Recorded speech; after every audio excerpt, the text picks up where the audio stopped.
Good morning students, आप सभी का जूलॉजी की ऑनलाइन क्लासेज में हार्दिक स्वागत है।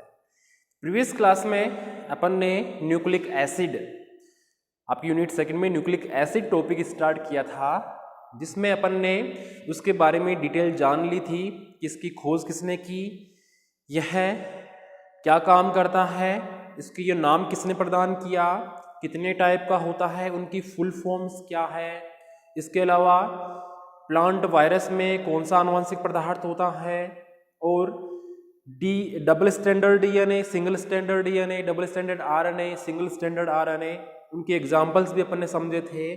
फिर अपन ने डीएनए की संरचना को विस्तार पूर्वक समझा था, डीएनए के घटकों को भी विस्तार पूर्वक अपन ने समझा था। फिर अपन ने ये चर्चा की थी कि नेक्स्ट क्लास में अपन जो है मॉलिक्यूलर स्ट्रक्चर, डीएनए की जो आणविक संरचना है उसको विस्तार पूर्वक अच्छे से समझेंगे डायग्राम बनाकर। तो इस क्लास में अपना पॉइंट रहेगा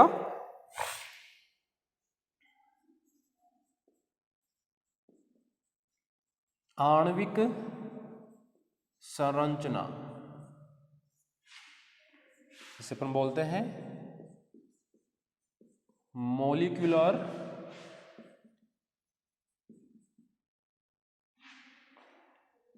स्ट्रक्चर।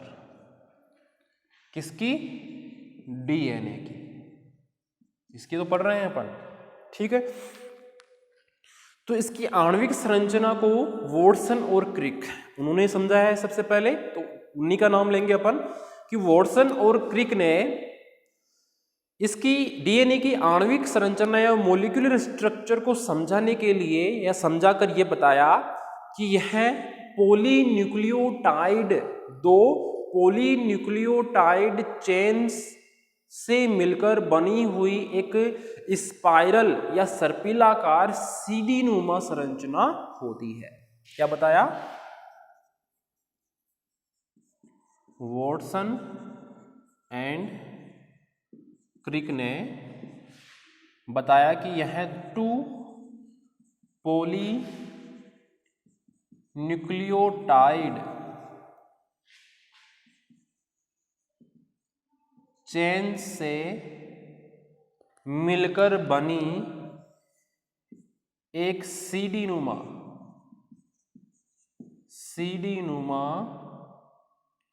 सीडी कैसी है? इस सर्पिल, या इसे बोलते हैं स्पाइरल संरचना होती है। यानी कि अपन को पता है कि डीएनए में दो सूत्र होते हैं, दो चेन होती है, एक तो ये और एक ये, दो चेन है। तो वॉटसन और क्रिक ने बताया कि जो डीएनए है वह दो पॉलीन्यूक्लियोटाइड चेन से मिलकर बनी एक सर्पिलाकार सीडी नुमा संरचना या स्ट्रक्चर होती है, जो आपस में सर्पिलाकार कुंडलन बनाते हुए पाई जाती है। ये तो सिंपल बताया मैंने। अब सर्पिलाकार कुंडलन कैसे बनेगा उसको भी देख लेते हैं अपन। एक तो ये पॉलीन्यूक्लियोटाइड चेन हो गई, दूसरी सर्पिलाकार कुंडलन, ये लो जी, ऐसे तो बनेगा सर्पिलाकार कुंडलन, ये बन गया ऐसे। सर्पिलाकार कुंडलन बनाते हुए ये अपन देख सकते हैं कि एक सीडी जैसी संरचना बन रही है। देखो यहाँ पे पैर रखा, फिर यहाँ पे रखा, फिर यहाँ पे रखा, तो एक सीडी जैसी स्पाइरल सर्पिलाकार सांप जैसे घुमाव खाते हुए सीडी नुमा संरचना है, जिसमें दोनों जो सूत्र है वह कैसे है, एक दूसरे के ऊपर कुंडलन बनाते हुए लिपटे रहते हैं। ये कुंडलन बना के लिपटे हुए सांप के जैसे देख सकते हैं अपन, ठीक है। फिर वॉटसन और क्रिक ने यह बताया कि प्रत्येक कुंडलन की चौड़ाई, ये जो चौड़ाई है, यह जो व्यास है कुंडलन का, वो तो होता है कितना? 20 एंगस्ट्रॉम। और एक कुंडलन की लंबाई की बात करें, जैसे मान लो कि इस कुंडलन की लंबाई की मैं बात करूं तो ये यहां से लेके यहां तक है, तो इसकी लंबाई उन्होंने बताई 34 एंगस्ट्रॉम। ठीक है, इसके अलावा उन्होंने ये बताया कि प्रत्येक कुंडलन में नाइट्रोजनी बेसेस की जो संख्या होती है वो 10 होती है। कितने होती है? 10। यानी कि 1 2 3 1 2 3 4 5 6 ऐसे कुल मिला के इसमें 10 होते हैं। ठीक है, और कैसे कैसे होते हैं वो भी आगे अपन चर्चा करेंगे। फिर आगे उन्होंने ये बताया कि दो नाइट्रोजनी बेसेस या न्यूक्लियोटाइड के बीच की दूरी, जैसे मान लो कि ये दो न्यूक्लियोटाइड है, एक तो ये वाला और एक ये वाला, इन दोनों के बीच की दूरी है, इन दो न्यूक्लियोटाइड के बीच की दूरी 3.4 एंगस्ट्रम होती है। कुंडलन का व्यास या चौड़ाई तो होगी 20 एंगस्ट्रम, एक कुंडलन की लंबाई होगी 34 एंगस्ट्रम, दो न्यूक्लियोटाइड के बीच की दूरी होगी 3.4 एंगस्ट्रम, और एक कुंडलन में नाइट्रोजनिक क्षारकों की संख्या होगी 10। कितनी? 10। इसके बाद उन्होंने ये बताया कि जो पेयरिंग होती है, पेयरिंग को बोलते हैं अपन युग्मन।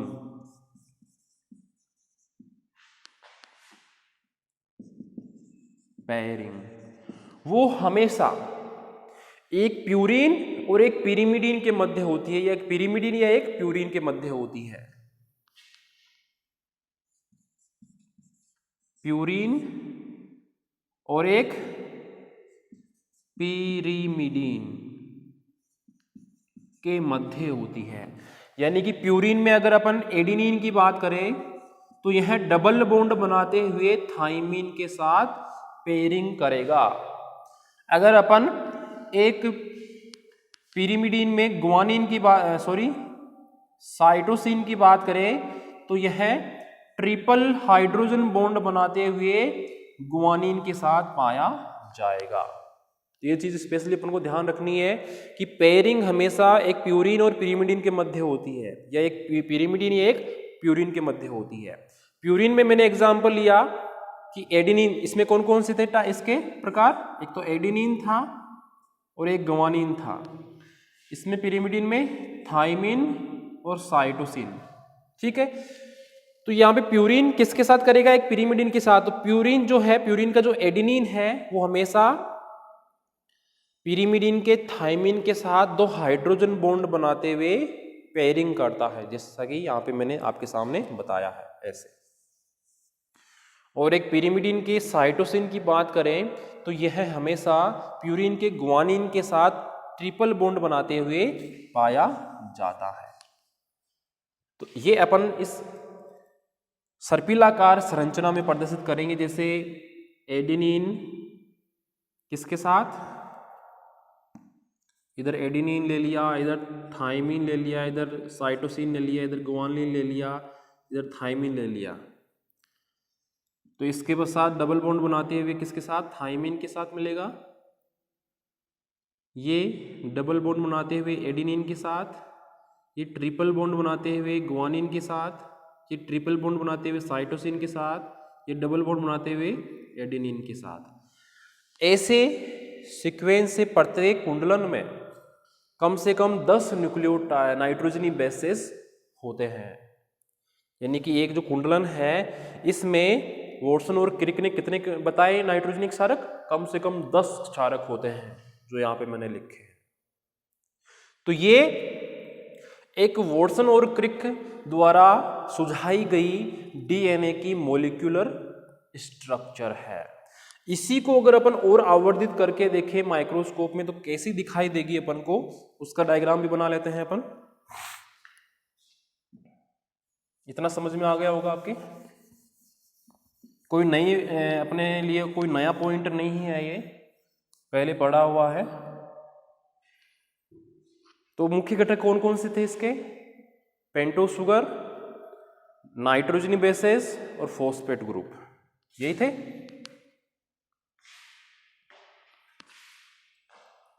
तो ये पेंटो शुगर बना रहा हूं मैं,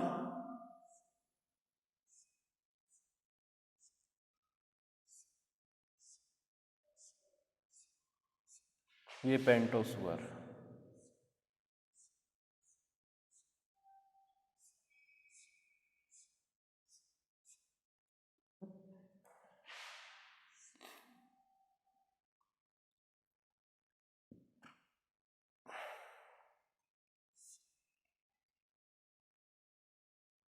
ये फॉस्फेट ग्रुप, ये फॉस्फेट ग्रुप।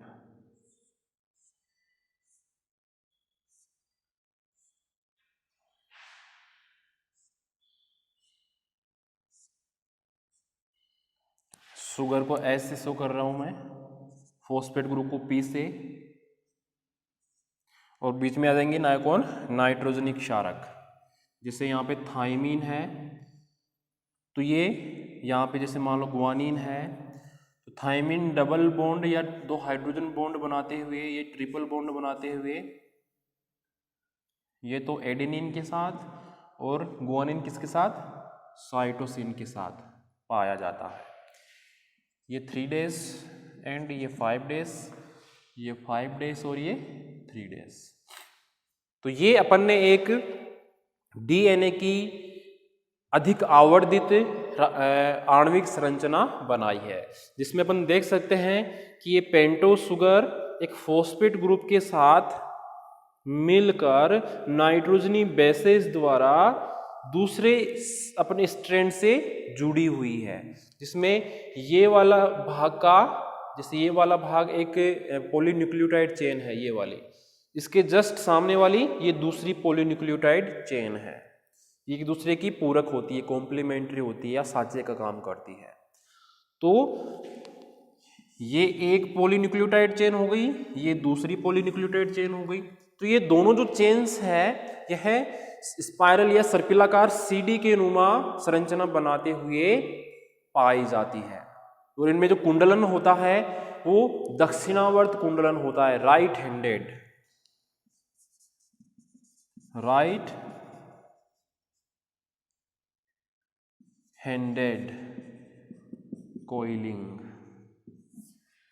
यानी राइट साइड की ओर कुंडलन बनाते हुए ये स्पाइरल या सर्पिलाकार रूप से संरचना बनाती है। ऐसे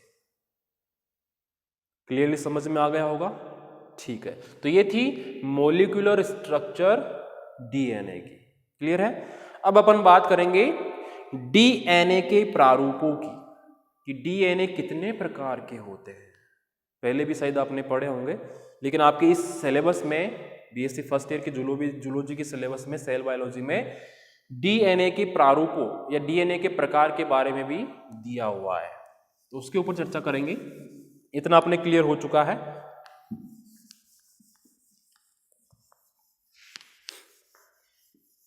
अब डीएनए कितने प्रकार के होते हैं, ये कितने प्रारूप है डीएनए के, डीएनए कितने रूपों में पाया जा सकता है, तो नेक्स्ट पॉइंट रहेगा अपना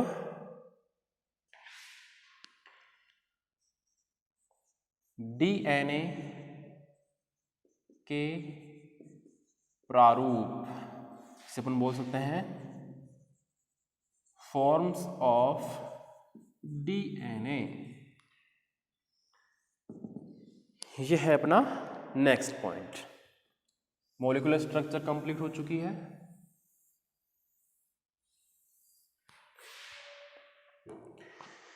तो इलेक्ट्रॉन माइक्रोस्कोप द्वारा अपन विभिन्न कोशिकाओं की अगर स्टडी करें तो उनमें अपन को डीएनए के अलग अलग रूप देखने को मिलते हैं। जैसे आपके सिलेबस में जो रूप सुझाए गए हैं इसके, उनमें से फर्स्ट नंबर है ए डीएनए, दूसरा है बी डीएनए, तीसरा है सी डीएनए, फोर्थ है डी एवं ई डीएनए, और लास्ट में फिफ्थ नंबर का है जेड डीएनए, जेड डीएनए। ये 5 प्रकार के डीएनए आपके बीएससी फर्स्ट ईयर के सेल बायोलॉजी एंड जेनेटिक्स में यूनिट नंबर 2 में दिए हुए हैं। इनको अपन को डिटेल से समझाना होता है। तो स्टार्ट करते हैं अपन। वॉटसन और जो क्रिक ने जो मॉडल दिया था डीएनए का द्विकुंडलन मॉडल, वो था बी टाइप का डीएनए। कौन से प्रकार का था? तो इसी को क्लियर कर लेते हैं अपन पहले, क्योंकि ये अपन ने अभी जस्ट थोड़ी देर पहले ही पढ़ा है। तो ये किसके द्वारा दिया गया था? यह है वॉटसन एंड क्रिक के डीएनए जैसा ही होता है। ठीक है। अब उस डीएनए में क्या क्या बताया था वॉटसन और क्रिक ने? कि कुंडलन की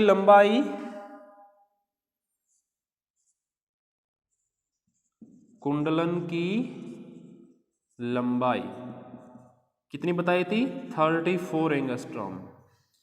फिर व्यास कितना बताया था? 20 एंगस्ट्रॉम। फिर नाइट्रोजनी बेसेस की संख्या कितनी बताई थी?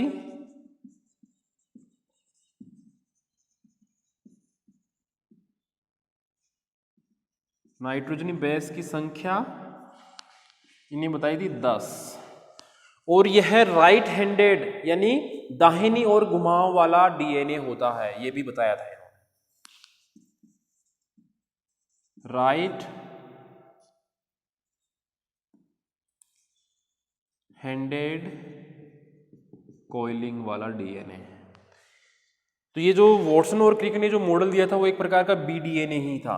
तो इसलिए अपन ने सेम वही डिटेल इसमें बी डीएनए में अपन को यहां पे लिखनी है। अब अपन बात करते हैं ए डीएनए की। तो ए डीएनए भी राइट हैंडेड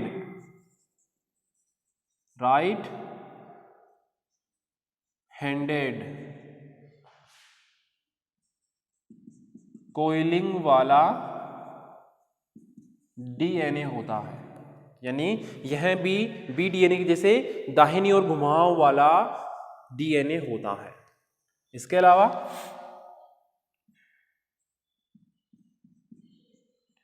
कुंडलन की लंबाई इसमें होती है 28.10 एंगस्ट्रॉम और नाइट्रोजनी बेस की संख्या होती है 11। इतनी 11। तो ये चीज अपन को इसमें मेंशन करनी है कि ए डीएनए राइट हैंडेड कोइलिंग या दाहिनी ओर घुमाव वाला डीएनए होता है। इसमें एक कुंडलन की लंबाई 28.10 एंगस्ट्रॉम होती है और नाइट्रोजनी बेसेस की संख्या कुंडलन में 11 होती है। और कुंडलन का जो व्यास है वो होता है 23 एंगस्ट्रॉम। तो ऐसे करके अपन को एडीएनए की डिटेल बतानी है। अगर आप डायग्राम बनाना चाहो तो डायग्राम भी बना सकते हो। फिर बी अपने हो गया था पहले। अब बात करते हैं सी डीएनए की। तो सी डीएनए भी एक राइट हैंडेड कोइलिंग वाला, कोइलिंग का मतलब है कुंडलन से, ठीक है। राइट हैंडेड कोइलिंग होती है इसमें भी। और जो व्यास होता है कुंडलन का वो होता है 90 एंगस्ट्रॉम। और इसमें जो नाइट्रोजनी बेसेस की संख्या है वो होती है, शॉर्ट में लिख रहा हूं एन बी, एन का नाइट्रोजनी, बी का बेस, वो होती है इसमें ओनली 9। यानी जो सी डीएनए है वह भी एक दाहिने हाथ की ओर घुमाव वाला डीएनए होता है। इसके एक कुंडलन का व्यास 19 एंगस्ट्रॉम होता है और इसके एक कुंडलन में नाइट्रोजनिक क्षारकों की संख्या ओनली 9 ही होती है। क्लियर है? तो ये अपन ने सी डीएनए की बात कर ली। फिर बात करते हैं डी एवं ई डीएनए की। तो यह भी इनमें क्रमशः 8 एवं 7.5 नाइट्रोजनी बेसेस पाए जाते हैं। यानी नाइट्रोजन की बेसिस की बात करें तो डी डीएनए में तो मिलेंगे 8 एक कुंडलन में नाइट्रोजनिक क्षारक, जबकि ई डीएनए में मिलेंगे ओनली 7.5 ही मिलेंगे। इस टाइप के डीएनए में, डी और ई डीएनए में गुआनिन जो नाइट्रोजनिक क्षारक है वो एब्सेंट होता है, एब्सेंट मिलता है। और यह भी राइट हैंडेड, कैसे होते हैं, राइट हैंडेड कॉइलिंग वाले डीएनए होते हैं। तो जो ए टाइप है, बी टाइप है, सी टाइप है, डी और ई टाइप है, यानी स्टार्टिंग के 1 से लेके 4 तक तो राइट हैंडेड या दाहिने हाथ की ओर घुमाव वाले डीएनए होते हैं। अब लेकिन ये लास्ट जो है ये जस्ट उल्टा होता है इनके, ये कैसा होता है, left handed, left handed coiling वाला, यानी बाएं हाथ की ओर घुमाव वाला डीएनए होता है कौन, जेड डीएनए। इस डीएनए में नाइट्रोजनिक क्षारकों की अगर बात करें तो उनकी संख्या होती है 12। सबसे ज्यादा किसमें मिलेगी, जेड डीएनए में मिलेगी 12, जबकि बी डीएनए में कितनी थी, वॉटसन और क्रिक द्वारा दिए गए में ओनली 10 ही थी। ए में 11 थी, सी में 9 थी, डी और ई में क्रम से 8 और 7.5 थी। सबसे ज्यादा किसमें आई, जेड डीएनए में 12। कुंडलन की लंबाई देखें तो वो होती है 45 एंगस्ट्रॉम, कितनी, 45। और व्यास देखिए कुंडलन का तो होता है 18 एंगस्ट्रॉम, कितना होता है, 18 एंगस्ट्रॉम। तो इस तरह से अपन ने पांचों डीएनए की नॉर्मल जानकारी की, कुंडलन की लंबाई क्या है, चौड़ाई कितनी या व्यास कितना है, नाइट्रोजनिक क्षारकों की संख्या कितनी है, वो बता दे रही है। लेकिन जेड डीएनए को अपन को स्पेशली इसलिए बताना है क्योंकि ये कुछ हटके होता है। कैसे होता है, जो जेड डीएनए है उसमें जो पेंटोज शुगर और जो फॉस्फेट ग्रुप होता है वह टेढ़े मेढ़े रूप में विन्यासित होता है, जिसे बोलते हैं जिग जैग, यानी कि टेढ़े मेढ़े रूप में विन्यासित होते हैं। जबकि जो ए से लेके डी तक डीएनए थे इनमें समानांतर रूप में व्यवस्थित थे। लेकिन जेड डीएनए को डायरेक्ट जेड नाम इसलिए प्रदान किया गया है क्योंकि इसमें जो पाए जाने वाले जो नाइट्रोजनिक क्षारक और जो फॉस्फेट ग्रुप है वह आपस में टेढ़े मेढ़े रूप में या जिग जैग रूप में उपस्थित होते हैं, इसलिए इस डीएनए का नाम भी जेड डीएनए रख दिया। समझ में आया इतना, ठीक है। जो जेड डीएनए है इसकी रिपीटिंग यूनिट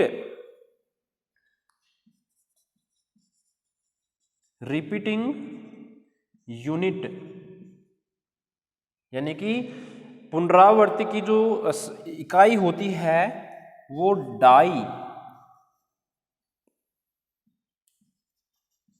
न्यूक्लियोटाइड होती है। यानी कि अपन ने बी डीएनए या जो वॉटसन क्रिक द्वारा बताया गया डीएनए था तो उसमें देखा था कि बी टाइप का डीएनए अनेकों न्यूक्लियोटाइड की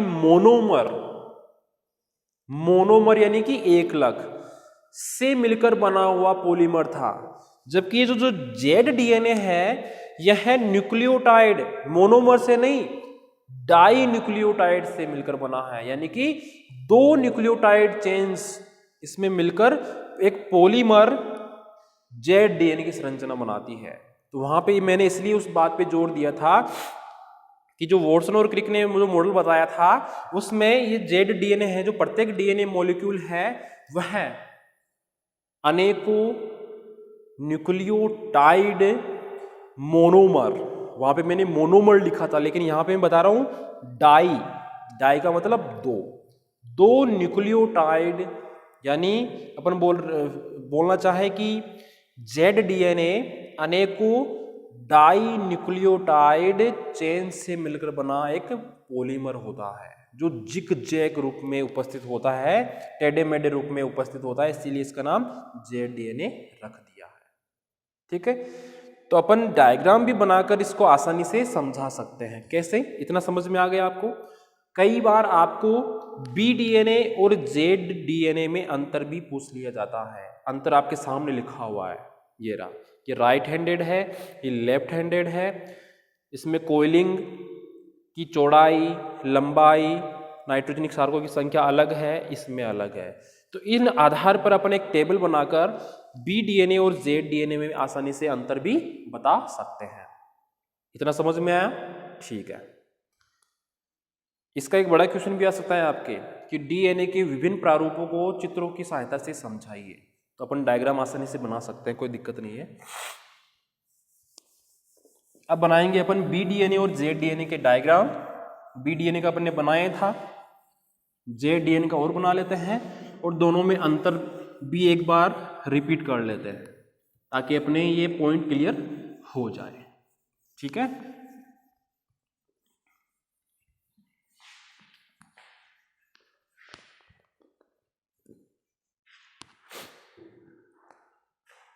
जैसे BDNA का बनाऊं मैं, कौन से हाथ की ओर घुमाव वाला केंद्र DNA होता है BDNA? Right handed. तो राइट मेरा कौन सा होगा? ये वाला तो मेरा है राइट, तो इसमें कौन सा होगा? लेफ्ट। तो ऐसे घुमाव बनाऊंगा मैं, ये लो, इसका घुमाव दे दिया मैंने राइट हैंडेड, ये लो। ये एरो बता रहा है ऐसे कि ये जो घुमाव हो रहे हैं वो इसमें इस तरफ हो रहे हैं, यानी ये लेफ्ट साइड है, ये राइट साइड है। तो घुमाव मैंने बताए हैं इस चिन्ह के माध्यम से, इस चिन्ह के माध्यम से, ये लो ऐसे कि इस साइड में यानी लेफ्ट से राइट साइड की ओर इसमें घुमाव हो रहे हैं। तो ये किस टाइप का DNA होगा? BDNA। जबकि जो ZDNA होता है वो कैसे होगा?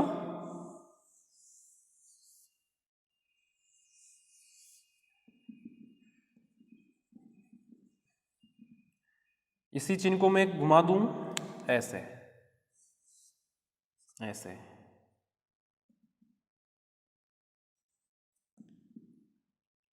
ये लेफ्ट था, ये राइट था। ये कौन सा DNA है? ZDNA। यानी कि ZDNA में अपन ने देखा, समझा कि ये है लेफ्ट हैंडेड कोइलिंग वाला, यानी कि बाहिने हाथ के घुमाव वाला DNA होता है। तो बाहिने कौन सा हो गया? ये वाला है। तो राइट से बाहिनी ओर, इसलिए मेरे एरो को इस तरफ घुमा दिया है। इस तरफ देखो उल्टा है, इस तरफ उल्टा है। तो ये ऐसे डायग्राम बनाकर अपन आसानी से ZDNA और BDNA में अंतर बता सकते हैं, प्लस एक टेबल बनाकर दोनों में अंतर भी बता सकते हैं। जैसे BDNA में नाइट्रोजनी जो क्षारक है और जो पेंटोस शुगर है वो समानांतर रूप से व्यवस्थित होते हैं, जबकि ZDNA में यह टेढ़े मेढ़े रूप में विन्यासित होते हैं, जिग जैग रूप में विन्यासित होते हैं। एक तो ये अंतर हो गया। इसके अलावा जो BDNA है उसमें कोइलिंग की चौड़ाई कितनी है या व्यास कितना है, एक कुंडलन की लंबाई कितनी है, एक कुंडलन में या कोइलिंग में नाइट्रोजनिक बेसेस की संख्या कितनी है, वो इसमें बता सकते हैं अपन। और वही चीज अपन अंतर में ZDNA में बता सकते हैं। तो इजीली अपन आसानी से ZDNA और BDNA में आसानी से डिफरेंस बता सकते हैं एक टेबल बनाकर, जो कई बार आपके एग्जाम में पूछा भी गया है। अगर अपन को BDNA और ZDNA अच्छे से पता है तो आसानी से अपन बिना झिझक किए, बिना रट्टा मारे इन दोनों में अंतर भी बता सकते हैं, कोई दिक्कत नहीं आएगी उसमें। ठीक है, तो आज अपन ने न्यूक्लिक एसिड टॉपिक स्टार्ट किया था, उसमें अपन ने DNA की मॉलिक्यूलर स्ट्रक्चर को अच्छे से समझ लिया है। ठीक है, फिर भी अगर कुछ समझ में नहीं आया आपको तो डाउट क्लास में ग्रुप में पूछ लेना। तो आज के लिए इस क्लास में इतना ही, धन्यवाद।